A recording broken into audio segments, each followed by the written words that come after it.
ह्याला एकरूप होणं म्हणतात. आमचे जगद्गुरु तुकोबराय असं सांगतात की देव पहाया गेलो देवची होऊन आलो. जाईपर्यंत मी भक्त आहे, पण एकदा त्याच्या जवळ पोहोचलो मीच देव झालो. ही एकरूपता आहे, हे अद्वैत आहे. आपल्या ध्येयाशी ही एकरूपता गाठणं म्हणजे ध्येय मिळवणार. तुम्ही जेवढे ध्येयापासून लांब राहाल, ध्येयाला वेगळं मानाल, काही नाही होत. ते माझं गाव, मी त्याचा नागरिक, विकास होऊच नाही शकत. मी म्हणजे गाव आणि गाव म्हणजे मी, हे नातं ज्यावेळी तयार होईल त्यावेळी गाव पुढे जाईल. तुमच्या ध्येयाचं तसंच आहे. समर्पण वृत्ती त्यातून जन्म घेते.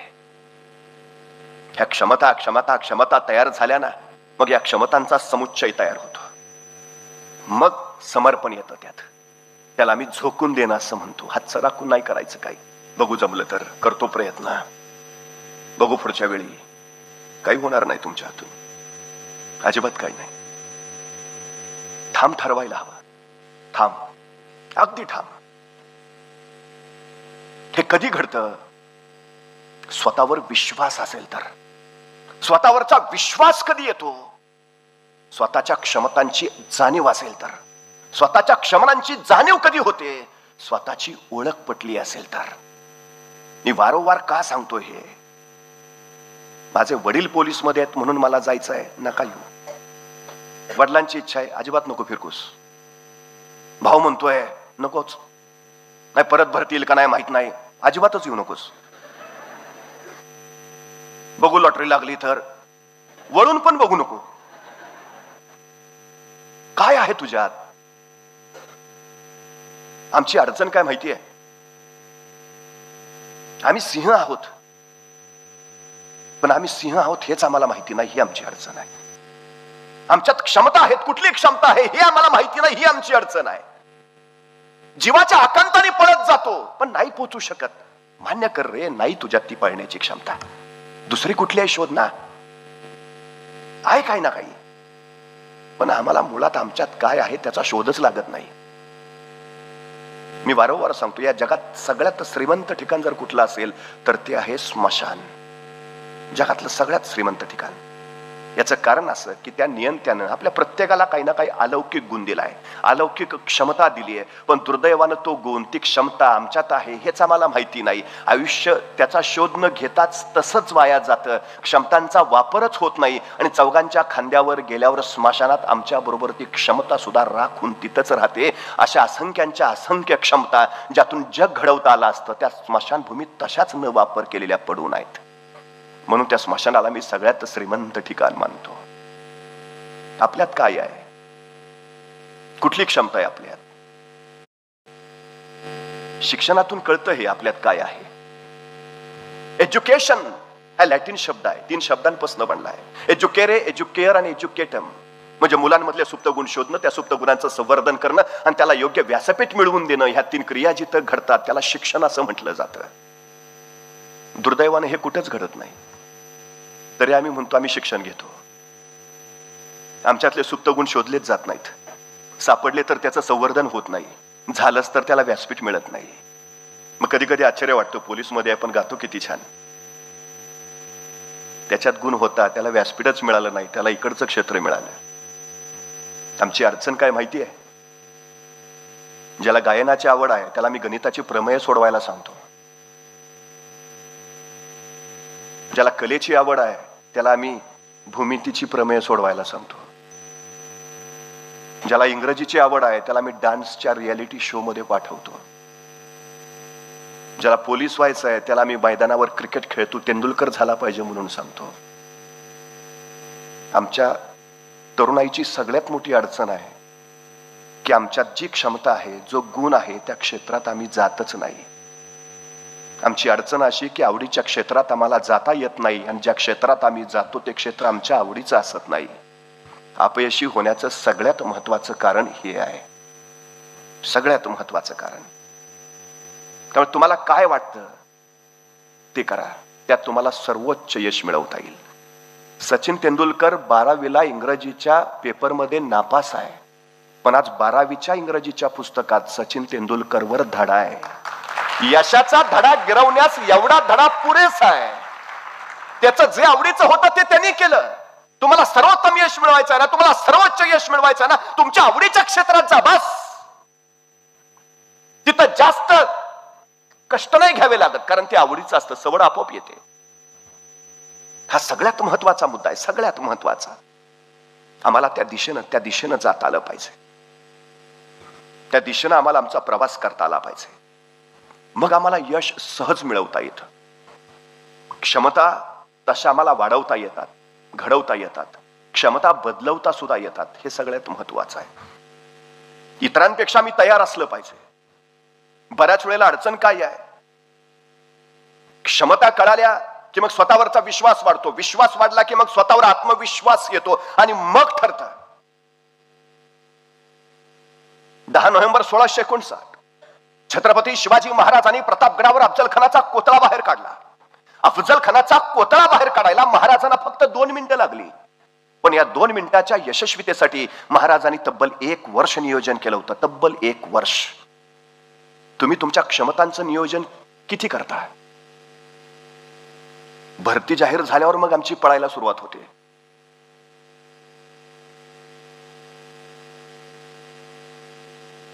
भरती जाहीर झाल्यावर मग मार्गदर्शन शिबिर आहे का रे कुठं? मग ठेवलेली पुस्तकं बाहेर निघतात, लेटेस्ट एडिशन आहे ना रे.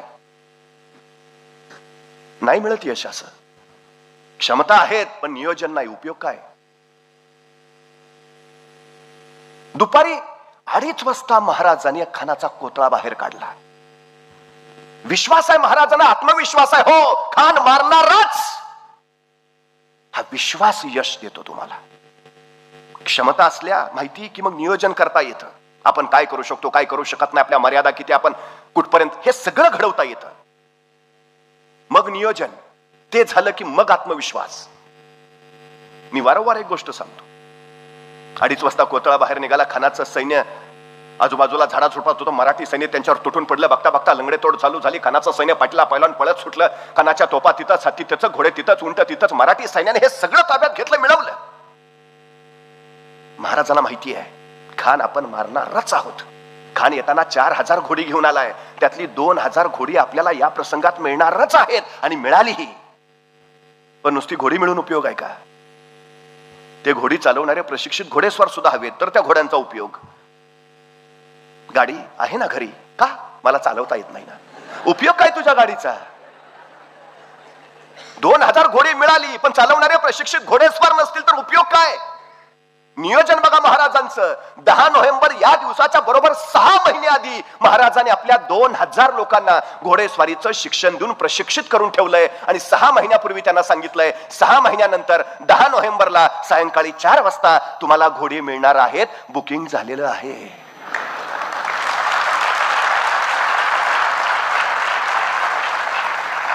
हा आत्मविश्वास आहे. हो, मिळवणारच. हा स्वतःच्या क्षमतांच्या सामर्थ्याच्या बळावर कमावता येतो. एका विद्यार्थ्यानं आपल्या शिक्षकाला विचारलं, गुरुजी दुसरा नंबर कोणाचा आलाय? गुरुजींना आश्चर्य वाटलं. पहिला विचारतात, हा दुसरा कसा विचारतोय? गुरुजी म्हणले, अरे पहिला नंबर कोणाचा आलाय विचार ना, दुसरा कोणाचा आलाय काय विचारतो? नाही, पहिला माझा आहे ते मला माहिती आहे, दुसरा कोणाचा आहे ते सांगा. याला आत्मविश्वास म्हणायचा. हा स्वतःवर इतका आत्मविश्वास हवा, तेव्हा यश मिळवता येतं. तेव्हा मग कसली परिस्थिती येऊ द्या, खडतर येऊ द्या, बिकट येऊ द्या, काही येऊ द्या, कसलाही प्रश्न, काही अडचण नाही. आत्मविश्वास असतो तो सगळ्या संकटांना तुम्हाला सामोरं जायला भाग पाडतो आणि तुम्ही विजयी होता. मी परवा पुण्यात होतो. महात्मा फुले भाजी मंडईच्या इथं उतरलो. ड्रायव्हरला सांगितलं गाडी आत लाव. तो गाडी आत लावायला गेला. मी बाहेरच होतो. माझ्या शेजारी एक गजरेवाला होता. कल्पना क्षमता कशी एखादा विकसित करतो. त्याला त्याचे गजरे विकायचे. तसे रोज सगळे पाते घेऊन बसतात, पण विकले कुणाचे जातात? जो काहीतरी वेगळ्या कल्पना शक्तीनं ते करत होते.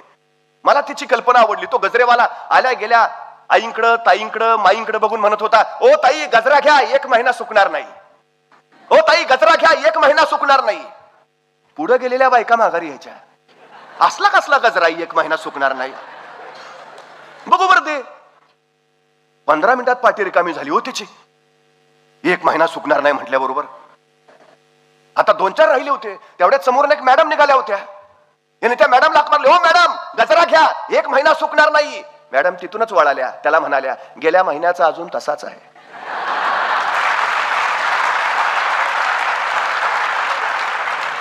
क्षमता तुमच्याकडे जे आहे ते लोकांपर्यंत पोहोचवणं ही कल्पना तुमच्याकडे हवी. पण लोक जर तुमच्या गळ्यात काही मारत असतील तर ते गळ्यातनं सहज बाहेर करता येईल अशी ही क्षमता तुमच्याकडे असायला हवी. हे सगळ्यात महत्वाचं आहे.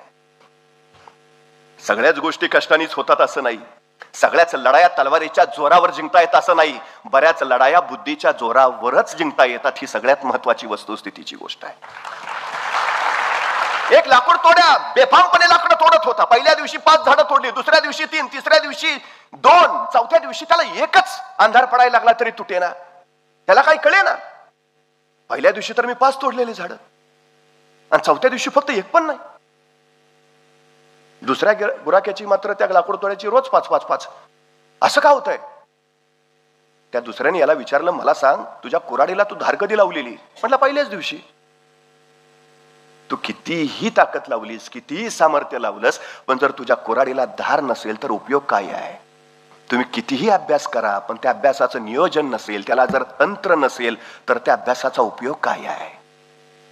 सगळ्यात महत्वाची गोष्ट आहे. यशाला शॉर्टकट नसतो, पण यशाला सुनिश्चित तंत्र असतं.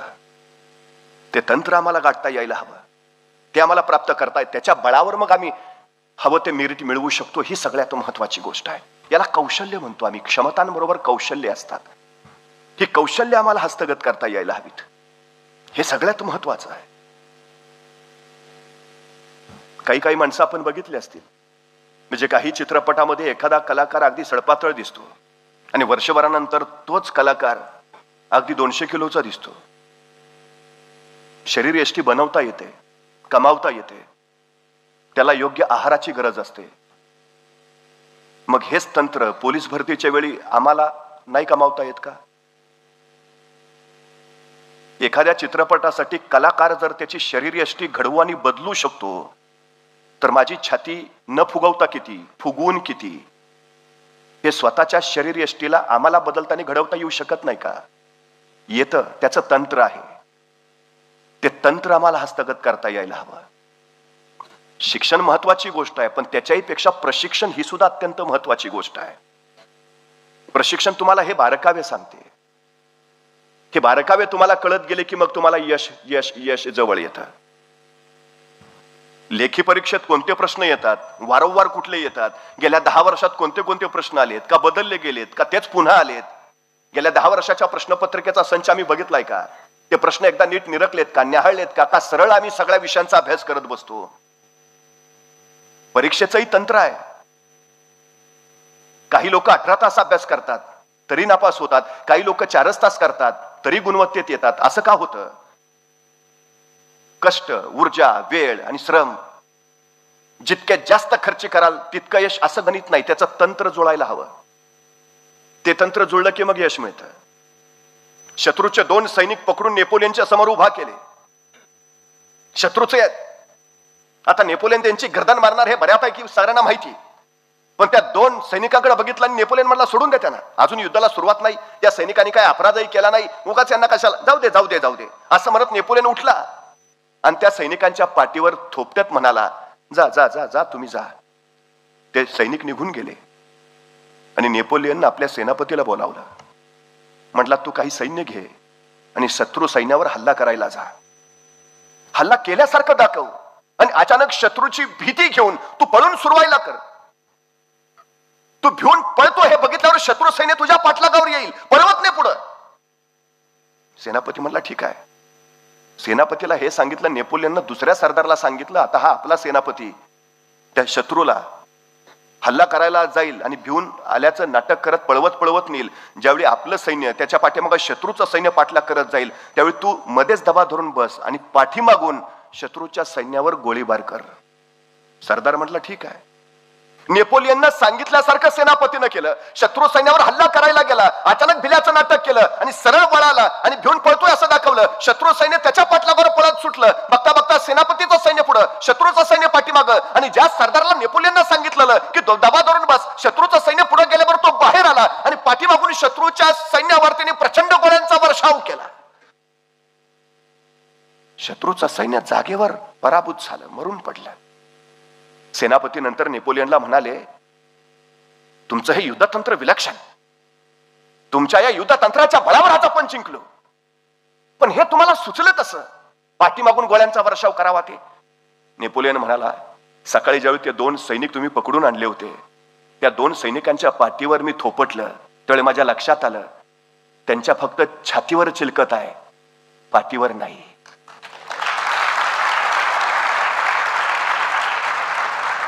हे निरीक्षण असतं, हे तंत्र असतं. यश मिळवायचं आहे ना, यश मिळवण्याचं तंत्र आत्मसात करावं लागेल, मग विजय मिळवता येतो. सगळ्यात महत्वाची गोष्ट आहे ती ही तंत्र. बाकी काही नाही लागत. हे तंत्र मिळवा, सगळ्यात महत्वाची गोष्ट. आणि त्याच्यानंतरची सगळ्यात महत्वाची गोष्ट आहे, यश आणि आपण यांच्यामध्ये फक्त भीती उभा असते, बाकी कुणीच नसतं. मग ती कारणं वगैरे निघतात ना सगळी, असं झालं तर ती फक्त सबबी आहेत. मुख्य कारण आहे भीती. या जगात ज्याला घाबरावं अशी दुसरी कुठलीच गोष्ट नाही. ह्या जगात घाबरण्यासारखी फक्त एकच गोष्ट आहे, भीती. आणि ती दुसऱ्या कोणाचीही नाही, आपल्या मनातली भीती. सगळ्यात महत्वाची गोष्ट. एखादी गोष्ट करायची आहे पण धाडस नसतं. धाडस नसणं म्हणजे भीती वाटणं. बरं, भीती फक्त अपयशाचीच असते असं नव्हे, बऱ्याचदा भीती यशाचीही वाटते. माझ्या एका मित्रानं प्रमोशनच नाकारलं. म्हटलं का रे? नाही, प्रमोशन घेतल्यावर इंग्रजीत बोलायला लागेल. त्याला इंग्रजीची भीती, त्यांनी यशाचा मार्गच बंद करून टाकला. अपयशाची नाही, यशाची भीती असते. ही भीती सगळ्यात धोकादायक आहे, सगळ्यात धोकादायक. आणि ही भीती बाहेरून कुणी निर्माण करत नाही, ती आपल्या मनातून निर्माण होते. ती आत्मविश्वासाच्या अभावातून येते. तुमच्या क्षमता तुम्हाला माहिती असतील, तुमच्या क्षमतांवर विश्वास असेल, त्यातनं तुमच्यावर प्रगाढ आत्मविश्वास स्वतःवर असेल, तर तुम्हाला भीती वाटतच नाही. पण हे जर नसेल तर भीती सगळ्यात महत्वाची, जी तुम्हाला पराभूत करते. बाकी कुणी पराभूत करत नाही तुम्हाला. हा सगळ्यात महत्वाचा विषय आहे, भीती. ती पहिल्यांदा काढून टाका. पण काय आहे अडचण आमच्याकडे? प्रेरणा देणारे, उत्साह वाढवणारे, म्हणजे आता हे वैभव परब, त्यांचे सहकारी, अशी फार दुर्मिळ माणसं असतात. बरीच लोक, जमेल का तुला? मला नाही वाटत. परीक्षा कोण देणार आहे? तू कशाला सांगतो? आपल्याला त्याच खरं वाटतं. खरंच नाही जमणार का? आमच्या आजूबाजूला सगळा परिसर आहे ना, तो असा आहे. सायकल शिकू का? नको, पडशील. पोहायला जाऊ का? नको, बुडशील. मग करू काय? टीव्ही बघ. कसं व्हायचं? म्हणजे लहानपणी आपलं लक्षण असताना आपल्या मुलानं कुठे अंधारात जाऊ नये, तो धडपडू नये, त्याला लागू नये म्हणून आई सांगते तिकडे नको जाऊ, भाऊ आहे. लहानपणाच्या अर्धजागृत मनावर तो भाऊ असा बसतो ना, लग्न झालं तरी माणसं अंधाऱ्या खोलीत जात नाहीत.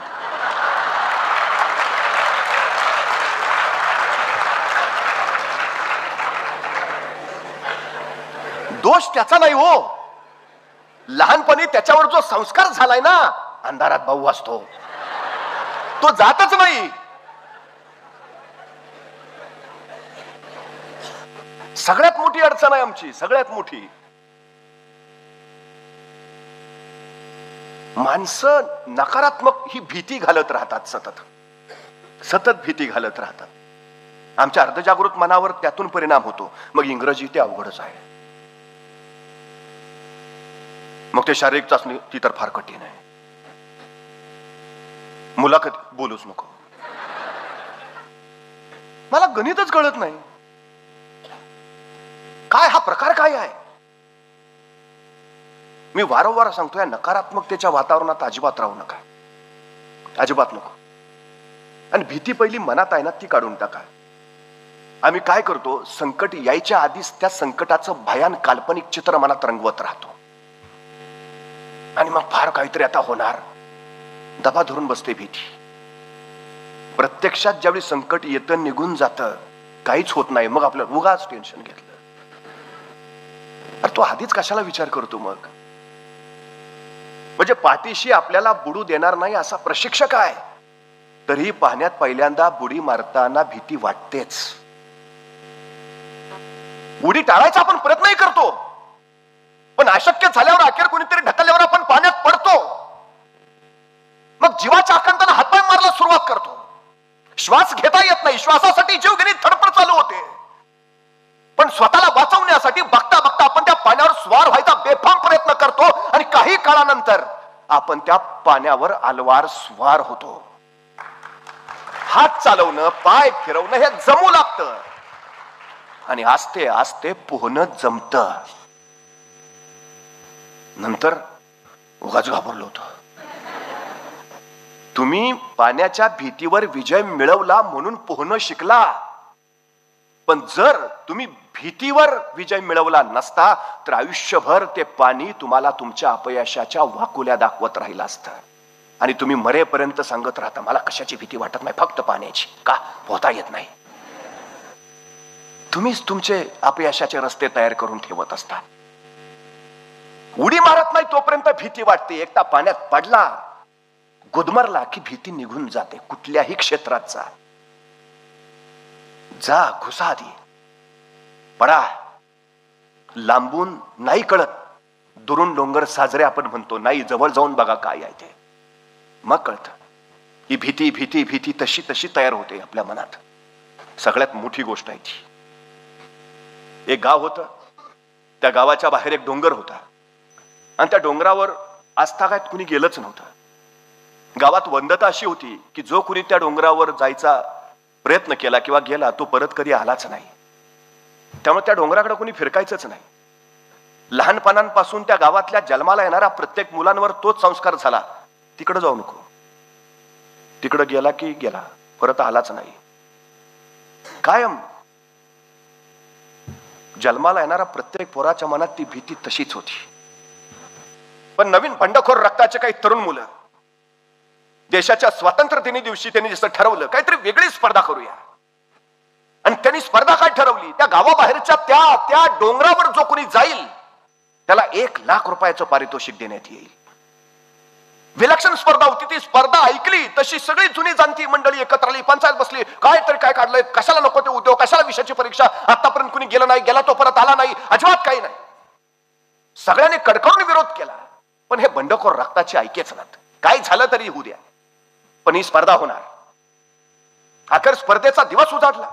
ज्येष्ठ जाणती माणसं सांगतात, अरे नका रे करू असलं काहीतरी, कशाला उगाच विषयाची परीक्षा घेताय, अरे तिकडे गेलाय तो परत नाही आला, चांगलं आयुष्य जगताय का कशासाठी. पोरं ऐकायच्या मानसिकतेतच नव्हती. मग प्रत्येक आई बापाने आपल्या पोराला समजवायला सुरुवात केली, नको रे बाबा, नाही शिकला तरी चालेल, नको जाऊ, आम्ही पोचतो तुला. आई म्हणलंय का भरती झालाच पाहिजे, चालेल नाही झाला तरी, पण तिकडं नको जाऊ. सगळ्यांनी आपापली पोरं बाळ जेवढी समजवली. कसे बसे 5 लोक त्या स्पर्धेत भाग घ्यायला तयार झाले. 5 तरुणांनी भाग घेतला. स्पर्धा सुरू झाली तरी काय ज्येष्ठ जाणती माणसं सांगताय ते नका जाऊ, विषयाची परीक्षा घेऊ नका, तिकडे जो गेलाय तो परत आला नाही, उगाच नका हे करू.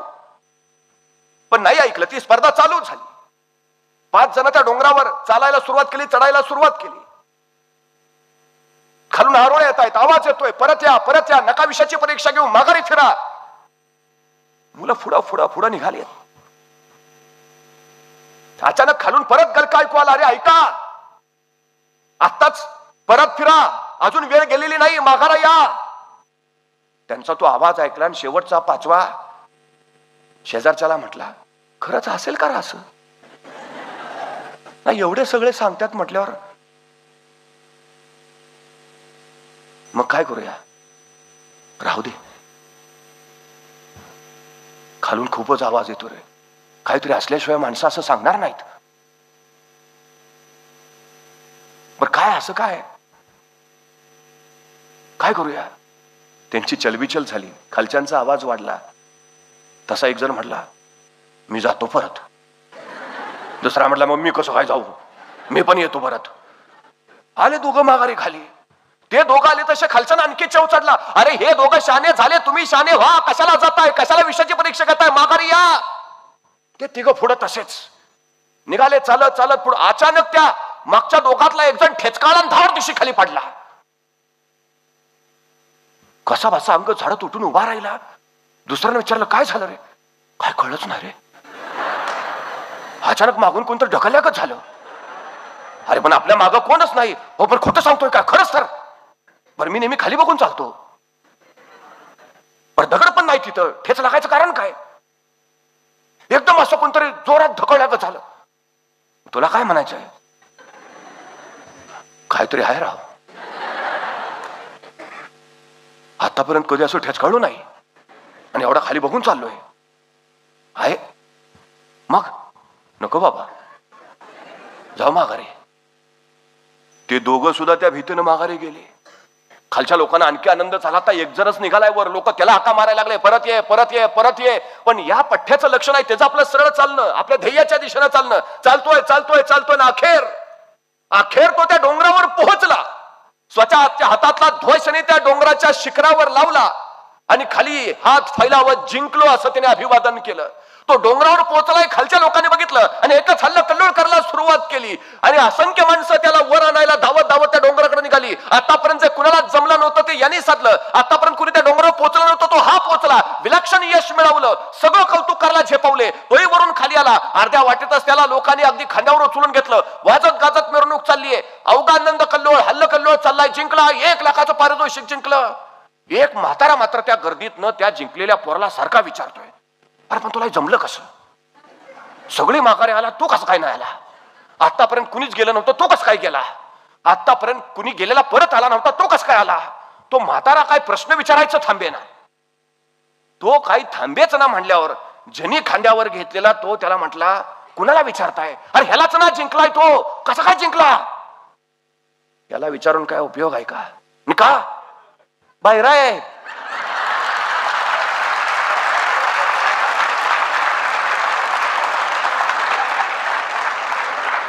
त्याला ऐकू येत नाही. तो ध्येयाच्या शिखरावर का पोचला माहितीये? बहिरा होता म्हणून. तो का पोचला माहितीये? इतरांचे नकारात्मक बोल त्याच्या कानावर पडत नव्हते म्हणून. ज्यांना ऐकू येत होतं ते माघारी फिरले, परत फिरले. हा नाही, याला ऐकूच येत नव्हतं. एकदा तुमचं ध्येय ठरलंय ना, एकदा तुमचा पक्का निश्चय झालाय ना, एकदा तुमच्या क्षमतांची तुम्हाला जाणीव आहे ना, तुमच्या स्वतः प्रगाढ आत्मविश्वास आहे ना, कुणाचंही ऐकू नका. मग अजिबात नाही. भैरेवा. जोपर्यंत ध्येयापर्यंत पोहोचत नाही ना, सरळ भैरेवा. काही बघायची गरज नाही कुणाच. हा सगळ्यात महत्वाचा विषय आहे.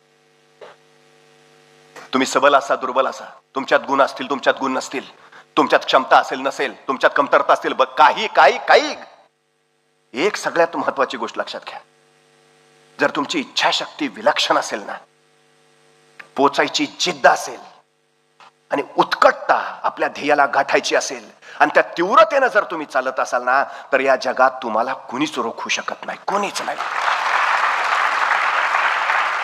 फक्त ती तीव्रता हवी, बस. त्या तीव्रतेनं जायला हवं तुम्ही. मग काही काही काही नाही. ह्या जगात फक्त ताकदवान असलेली एकच गोष्ट आहे, तुमची चिकाटी. फक्त चिकाटी. बाकी सगळे गुण तुमच्याकडे नसले तरी काय हरकत नाही. फक्त चिकाटी. तेवढी चिकाटी तुम्हाला जिंकून देऊ शकते. 5 किलोमीटरची शर्यत जिंकणाऱ्या धावपटूला विचारलं, तुझ्या यशाचं रहस्य? तो म्हटला, मी थांबलो नाही. यशाचं सर्वोत्तम रहस्य हेच आहे, थांबायचं नाही. पोहोचल्याशिवाय थांबायचं नाही. जिंकल्याशिवाय माघारी फिरायचं नाही. ध्येय गाठल्याशिवाय वाट सोडायची नाही. हे सगळ्यात मोठं रहस्य आहे यशाचं. पाण्याचा एक थेंब सतत सतत सतत सतत त्या वज्रासारख्या कठीण पत्थरावर पडत राहतो आणि अखेर त्या पत्राला सुद्धा भेग पाडतो.